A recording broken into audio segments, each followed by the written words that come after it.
Felipe Bronson, o gênio tecnológico do DPCF, opera seus monitores com a velocidade de quem sabe que os dados digitais são tão voláteis quanto fumaça. Enquanto o café esfria ao lado do teclado, ele entrega os resultados de duas frentes de investigação cruciais. Análise das câmeras de segurança, a emboscada. Felipe conseguiu cruzar as imagens de uma câmera de um estabelecimento comercial com o ângulo de visão do prédio abandonado. O triângulo fatal, a imagem é nítida. Segundos antes do primeiro disparo, a prefeita Marlene Ferraz e o assessor Paulo Renato estavam em uma posição perfeitamente alinhada com a janela do 16º andar. O movimento suspeito. Felipe isola um detalhe. O assessor Paulo Renato parece receber uma mensagem no celular e, em seguida, ajusta levemente a trajetória da prefeita, conduzindo-a para o ponto de morte. O alvo confirmado, Cenália, não há dúvida, diz Felipe, ampliando o zoom. O atirador esperou o momento exato em que a prefeita ficou estática ao lado da imagem da santa. Paulo Renato era o marcador. Ele posicionou Marlene para o abate, mas não esperava que a metralhadora fosse causar um massacre de tamanha proporção ou que ele mesmo seria atingido pela dispersão dos tiros. Registros de manutenção de aeronaves, o óleo de aviação. Seguindo a pista do Dr. Wagner Trindade sobre o lubrificante específico encontrado na arma, Felipe invadiu os servidores do Aeroclube de Brotóvia e de oficinas privadas. A conexão hangar, o óleo utilizado, Aeroshell com POU 07, foi requisitado há 2 semanas por uma empresa de segurança privada chamada Vigilância Águia de Ferro, para a manutenção de um helicóptero utilitário. O dono da empresa, ao cavar mais fundo, Felipe descobre que a Águia de Ferro é uma subsidiária de um grupo de investimentos cujo conselheiro consultivo é ninguém menos que um antigo opositor político da prefeita Marlene, ligado a setores radicais da segurança de Brotóvia. O funcionário fantasma, nos registros da oficina, o mecânico que retirou o óleo assinou como Amint, uma clara alusão a Peppermint ou hortelã. O relatório final de Felipe. Felipe gira a cadeira e encara a Cenália. Detetive, a tecnologia confirma a traição. O alvo era Marlene Ferraz. O assessor Paulo Renato foi a isca que ajudou a traçar a posição, possivelmente acreditando que seria apenas um susto ou um tiro de precisão único. Ele morreu pelo erro de cálculo do atirador. E quanto ao assassino, ele tem acesso à logística militar e de aviação. Ele é um fantasma que gosta de hortelã e tem amigos poderosos. Minutos depois. Na prefeitura, Cenália tenta chegar no gabinete da prefeita, mas Moto o impede e ameaça. Seu detetive de merda e sua corrente de merda. Você é um incompetente. É o responsável por isso. Como se atreve vir aqui na prefeitura? A prefeita está em choque pela sua incompetência e pelo seu orixá escroto. O clima no gabinete da prefeitura ferve. O secretário Ricardo Mota, com o rosto vermelho de fúria e a postura de quem tenta esconder o pânico através da agressividade, bloqueia a passagem de Cenália. O ataque não é apenas profissional, é pessoal e carregado de preconceito. Cenália para. O silêncio que se segue é gélido. Ele não recua. Lentamente, ele leva a mão à sua corrente de Xangô, não para escondê-la, mas como quem busca a força do orixá da justiça para manter a calma diante da tempestade.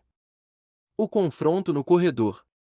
Mota, dedo em riste, cuspindo as palavras, saia daqui agora. Você não passa de um místico de rua brincando de polícia. 6 pessoas morreram sob o seu nariz. Sua incompetência é tão grande quanto essa superstição que você carrega no pescoço.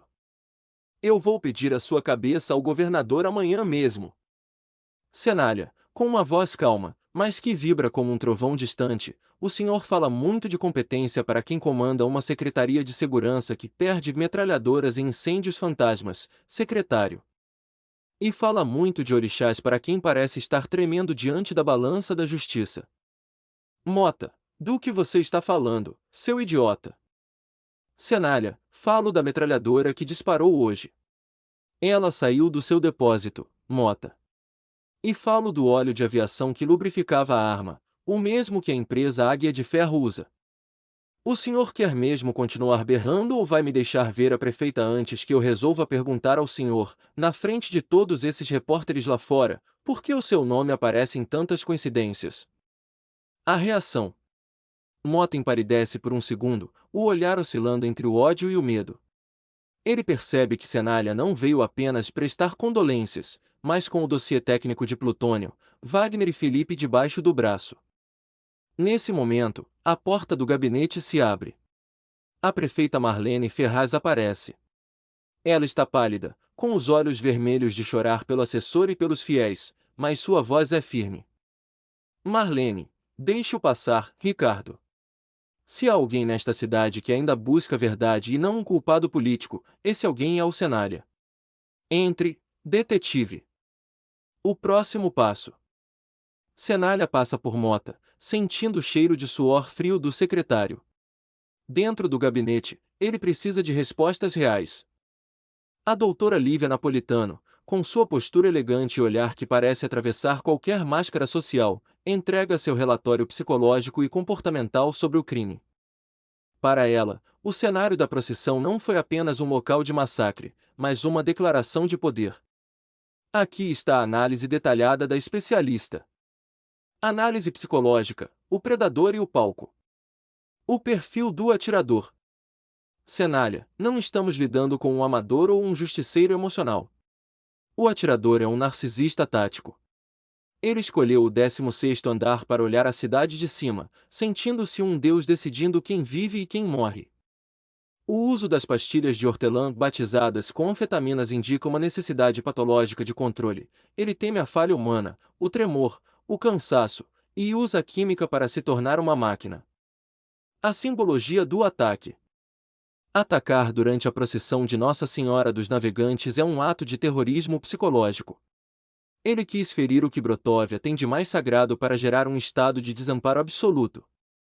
Quando ele atinge a Santa e mata o padre, ele está dizendo à população, nem a fé de vocês pode protegê-los.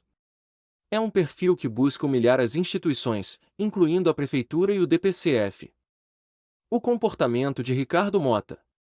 Lívia observou as imagens do confronto no corredor e a reação do secretário. A agressividade de Mota contra você, Cenália, especialmente o ataque à sua religião e à sua corrente, é um mecanismo de projeção. Ele está sob uma pressão externa insuportável. Ele não te odeia apenas pela sua fé, ele te odeia porque você é o espelho da verdade que ele tenta esconder. Ele agiu como alguém que está sendo encurralado.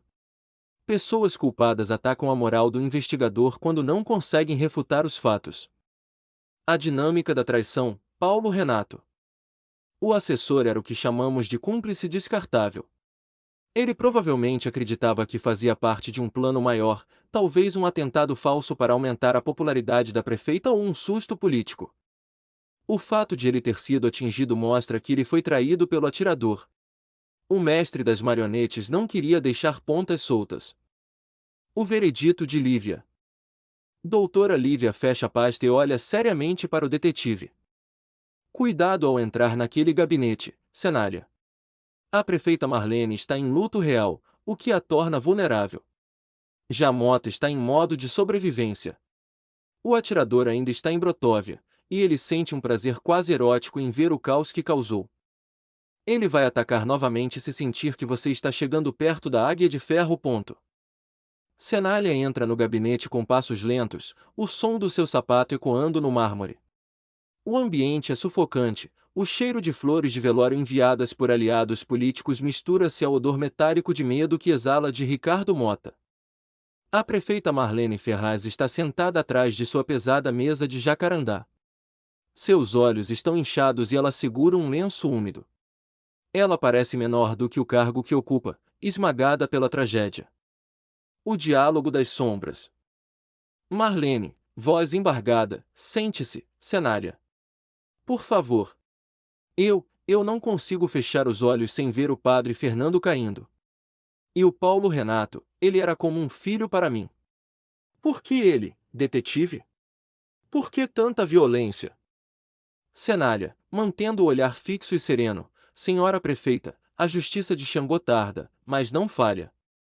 Mas a justiça dos homens precisa de clareza. E a clareza, às vezes, dói mais que o luto. Mota, interrompendo, nervoso, lá vem ele com o misticismo. Marlene, não ouça esse homem. Ele deveria estar na rua prendendo bandidos, não aqui perturbando a sua dor com teorias conspiratórias. Cenária, sem olhar para Mota, apenas para Marlene, prefeita, a doutora Cristi e o Felipe Bronson analisaram as imagens. Paulo Renato não foi uma vítima aleatória. Segundos antes dos tiros, ele recebeu uma mensagem e mudou a senhora de lugar. Ele a colocou na linha de tiro. Marlene arregala os olhos. O lenço cai de sua mão. Marlene, o quê? Não, o Paulo jamais. Ele me amava, Cenália. Ele era leal. Cenália, ele pode ter sido enganado, prefeita. Talvez achasse que era apenas um susto político. Mas quem deu a ordem não queria dar sustos. Queria sangue. E a arma usada. Cenália finalmente olha para Mota. Era uma metralhadora que deveria estar guardada sob a responsabilidade da Secretaria de Segurança.